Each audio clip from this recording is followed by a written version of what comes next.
This is a guy who we're just, it makes Tuesdays so enjoyable. Great to Yeah. talk to the Pulitzer Prize winner, four-time best-selling author. As I say, he joins us here now. He's David K. Johnston. Hi, David K. Johnston. Mark and Kim. Hi. We have a question for you that came up last hour. Kim, if you could relate it to David K. Johnston, because it's related to COVID and China, and then we'll get into Murdoch and Fox and a bunch of other stuff. But go ahead, Kim, please. See, we have to ask it off the top before anybody forgets it, because we I said, sure remember to ask David K. Johnston, and then like 5 minutes later, I go, what was that question going to ask David K. Johnston? And Kim couldn't remember it. All right, anyway, now here it is. The question comes from the chat room, and it's regarding this report of low confidence that the Wuhan lab in China was the source of COVID. And a couple people in the chat today suggested that perhaps the release of this report was timed for some reason and could have something to do with U.S.-China relations, and wondered if you could comment. Sure, it could. I mean, diplomacy is a very subtle and complex game of not saying what you really mean in a candid way. Why the Energy Department was involved in this is itself a question. And the fact that they said low confidence, that it was a leak, unintentional leak from this research lab, makes all of this sort of, why is this out there? Mm-hmm. I mean, and the underlying bottom truth is we don't know exactly how this virus spread, but what I can tell you is this: we've had a pandemic or a virus like this about every 7 years, and we're going to have many more pandemics going forward because nothing helps pernicious viruses spread around the planet than jet airplanes, and we got lots and lots of those carrying large numbers of people all over the world every hour of every day. I thought for a hot second you were going to go down the chemtrail rabbit hole there, but you went to the right spot, I think. There's a great, I mean, you should understand that at the end of the Planet of the Apes offshoot movie, where the ape somebody keeps in their home in Berkeley or Oakland becomes very smart. The ending scene of it, as the credits come up, is just will explain the whole thing to you very quickly and visually. This is interesting. Remember when Bush said that they had high confidence that Iraq was developing nuclear weapons? Then it wasn't true. Low confidence holds as much salt as California's desalination plants. I get it. We're talking about Yep. All right. So that's that. And I want to get now to the revelations that are coming out of the defamation suit, essentially, the damages that I think are real. We've spoken of them before, to Dominion voting systems. They're they really were smeared. They're I think, legitimately a business that can claim damages, largely a trail of damages that lead back to Fox News Channel. Right. So the revelations are coming out in testimony from Murdoch and from other luminaries at Fox that essentially point to the fact that they knew they were lying about issues involving Trump's 2020 election loss. So a little bit of constitutional law background to put this in context as to what's happening. The First Amendment, Congress shall pass no law limiting speech, applies to government. It does not apply to private businesses. So what you're seeing Ron DeSantis do in banning books and threatening to prosecute professors and teachers, I think that ultimately will be held to be violations of the First Amendment. If you are using the public airwaves to broadcast, you are over-the-air radio or TV, you're subject to restrictions because that's a public airway and you have a license in the public interest, necessity, and convenience to use those airwaves. Fox operates over cable. It doesn't broadcast. And Fox, quote unquote, news, as such, is not subject to the First Amendment. So let's eliminate, that fundamental issue here. But there is clearly an issue about limits on free speech, and there is no absolute right in the Constitution. Every right in the Constitution is subject to limits, and the Supreme Court has made this clear again and again and again. For example, while Congress can pass no law, the government can censor reports of the movements of troops ahead of the movements of those troops. So no right, and that includes the Second Amendment, is absolute.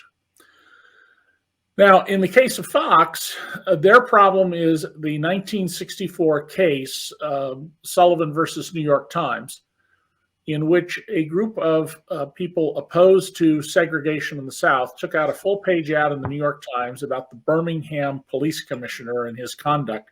And there was a factual error, a minor factual error. Let me be clear. The thrust of the ad was quite accurate, but they made a small factual error. He sued.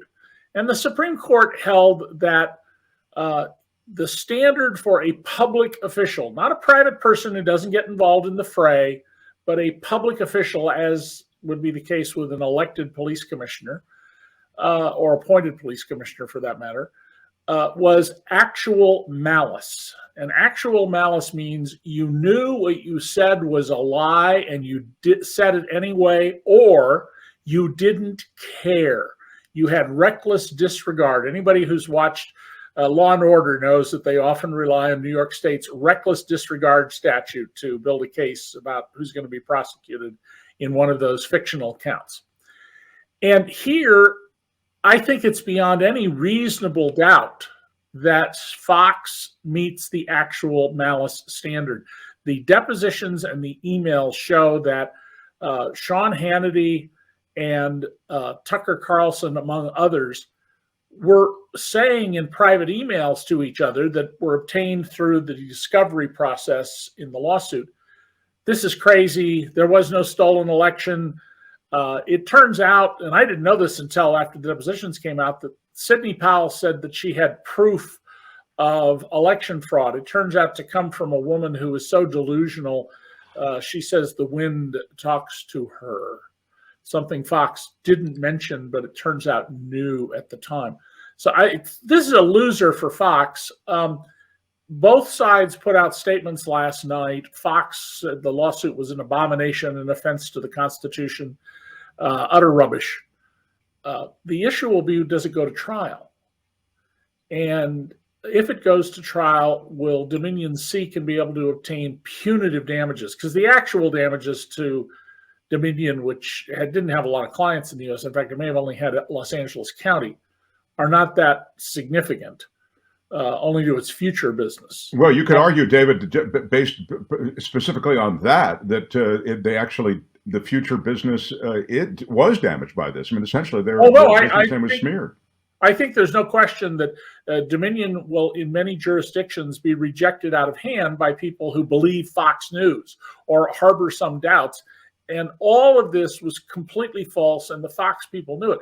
Now, there's an effort by the right. Ron DeSantis and Donald Trump are leaders in this, to change the rules in America. Donald Trump said, both as a candidate and as president, they shouldn't be able to write stories about me that I don't approve. Well, that's Russia today. There is no journalism in Russia. In fact, I went to Washington, D.C. Sunday and spoke to 10 Norwegian journalists who were here to learn about investigative reporting. A group organization there that has invited me to Norway, I don't know, 3 or 4 times. And one of the journalists said, there is no more journalism in Russia. In fact, the New York Times Moscow bureau is currently located in Istanbul, because if you try to do journalism, they not only can, but will arrest you under a law that basically says the state has issued the truth and you will bow to the truth or you will go to prison. And that's what Donald Trump and Ron DeSantis want, because they cannot, in the marketplace of ideas, win. So they've got to find a way to overcome the idea of free speech. Of course, that's true. And Fox was, a signatory to that entire philosophy, which was associated, let's face it, David, with ratings. You know, they were getting great ratings off of Trump and the Trump acolytes that they had on, and their effort to maintain that. And that's something else that's come out in this testimony is the fact that at the time this stuff came up, Mark, Fox was facing challenges from a number of organizations that were far to the right of where Fox is. And I think it's become very clear from what's come out in the discovery that they were worried that they would lose their position. In fact, by playing to the audience and doing what they did, by lying left and right to an audience that doesn't care, apparently, or doesn't have the critical thinking skills to understand they're being lied to, they have immensely expanded Fox operation. There's a new graphic that came out today showing unique visitors to Fox, over 100 million a month. And the next organization is Epoch Times from the Gulanfang religious group in China. And they're at like 9 million. And you add up you have to add up roughly the next 15 or 20 to equal Fox.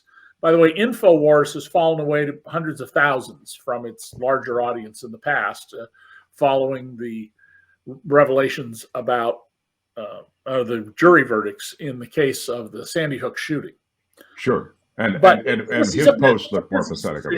By Fox. And the fact is, even if they had to pay $1.6 billion, that's pocket change.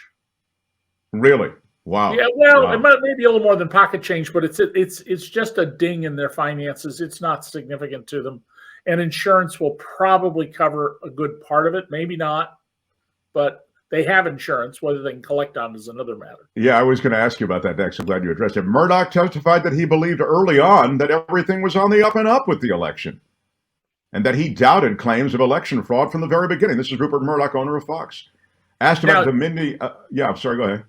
Well, and Fox is continuing on this path now, and we see this with the Norfolk Southern train derailment in East Palestine, Ohio. And I think it's very significant to understand what Fox is doing here and how the news media is missing, in my view, the larger issue. The Trump administration moved to remove everything it could think of that Obama had done. If Obama did it, it's bad. And the Obama administration had moved to improve rail safety in America. We have frequent derailments in this country, far more than we need to have. We don't have sufficient rules on maintaining safe railroads, and we allow all sorts of dangerous cargo like Bakken oil shale, which has not been emulsified and therefore is prone to huge fires if any ignition begins. Now, in the case of the East Palestine issue, if you turn on Tucker Carlson, as I do, the victims there were white people. This is part of the Biden administration plot to replace rural and Republican white people. And they are the victims here through this plot. Now, how exactly the Biden administration was involved when there was an overheated bearing on the train in telling the train engineers to keep going is ridiculous. I mean, that it is so absurd. But Fox is pushing this idea. And here's what is not being reported, Mark. In my most recent book, The Big Cheat, there's a chapter, I thought it was called Bomb Trains. I just looked at it. It's called Dangerous Favors. When Donald Trump won the nomination, one of the very first people who went to see him, or I guess it was won the presidency through the Electoral College, was the richest man in Japan, Mayoshi Son, who owns SoftBank. And a SoftBank subsidiary named Fortress loaned the money to Donald Trump to build his Chicago hotel in downtown Chicago. So there's a very deep business relationship here between Trump and Mr. Son. Well, Mr. Son later got involved in issues involving the rail business. And you can see the Trump, reasonably view, I think, the Trump administration backing off and being lax about all sorts of rail safety issues that are needed as a favor to a man whom he was financially entangled with, as, by the way, was Jared Kushner.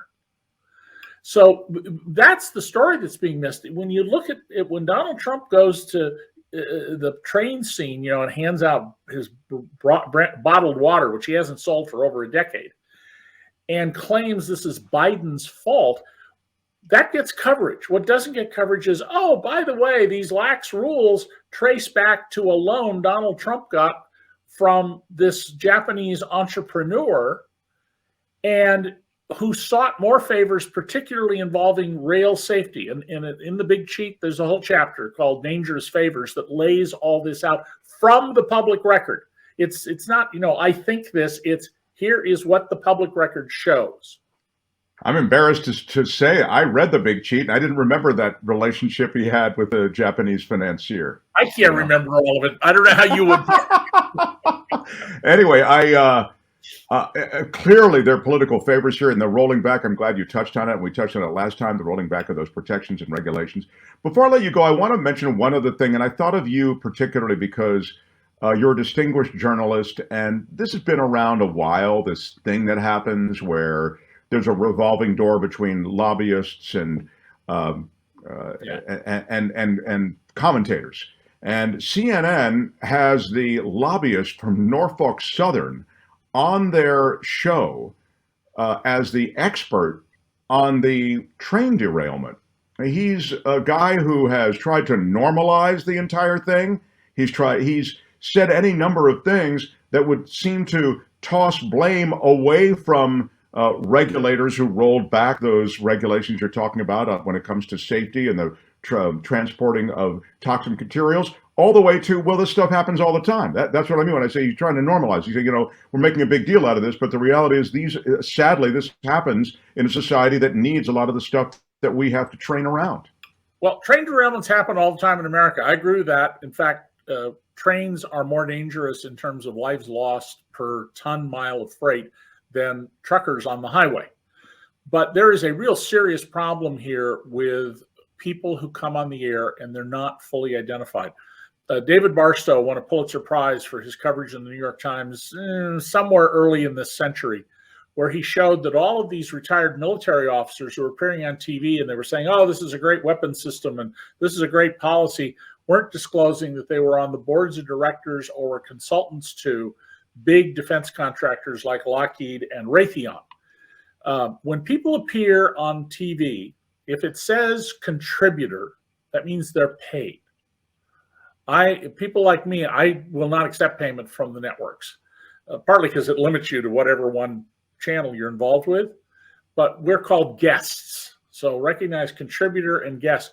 But to this day, despite the scandal the New York Times exposed years ago, we continue to have this problem with the networks not fully vetting people and not identifying them. I don't have any problem with Norfolk Southern's PR people or former PR people getting on to spread their message, as long as you say, oh, by the way, understand where this person is coming from and who that person is. I think that's a critical element, and we're not seeing it, Mark, and we should be very worried about how people are misinformed as a result. You know, the COVID-19 pandemic brought this Scott Gottlieb to television sets. He was regularly on Face the Nation. He was on CNBC a lot. And they always identified him as the board of directors of Pfizer.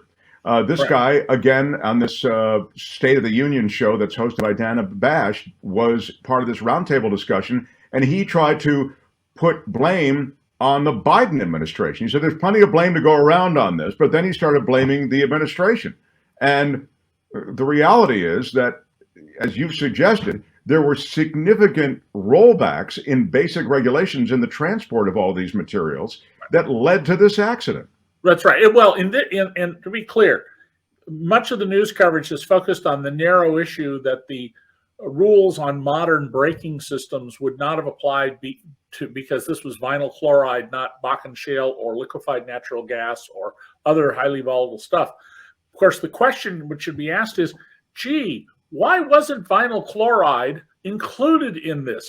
In fact, why don't we just have modern braking systems on all trains? So you're carrying coal, which is unlikely to erupt. You're carrying wheat, which unless somebody something happens is not going to burn in a crash. It's just going to be a pile on the ground.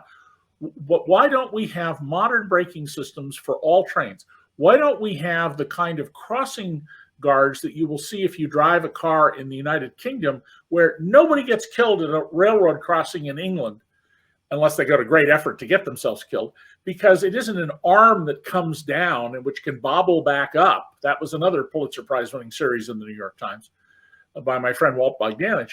But they have a gate that comes and blocks you. It's like a cattle gate on each side. You cannot go through. Why don't we have these things? Well, because the rail industry, which is built on taxpayer gifts of land and money going back to 170, 180 years, they don't want it, and they lobby for it. And the revolving door of corporate officials become government officials, go back to the corporation, perpetuates that. And by the way, there's a wonderful website called the Revolving Door Project, which tracks people going in and out of government. Both parties have this happen to them. This is not a partisan issue. This is a poor governance issue. It's a problem, though, because it does affect the dialogue and the conversation. And even as Bash was saying, well, you know, these regulations were rolled back. The regulations that might have affected this in a positive way would have prevented maybe some of this damage. Roll back. He said, you know, that's looking back. We have to look forward, and it's about these communities. And the Biden administration is not taking the remediation of the situation seriously. He really this guy is an aggressive voice along the lines of, I was mentioning Chris Christie in the first hour. There are a lot of high-profile examples of guys like this, lobbyists for industry or for politics and political philosophies, and they're not. The fact that Chris Christie is on that ABC This Week show, and he's running for president, I mean, likely running for president, and he's good, David. You know, he comes across Chris well. Chris Christie's on for the same reason I'm often on shows. There is a skill in learning to talk broadcast, to talk radio or TV. And Chris Christie really has that skill. He knows how to talk television. And that's one of the key reasons that they have him on. And also, he's not crazy. You can like or dislike Chris Christie's policies, but he is a rational, sane person they can rely on to be rational and sane. And that's an important one. By the way, just let me add one thing before we go.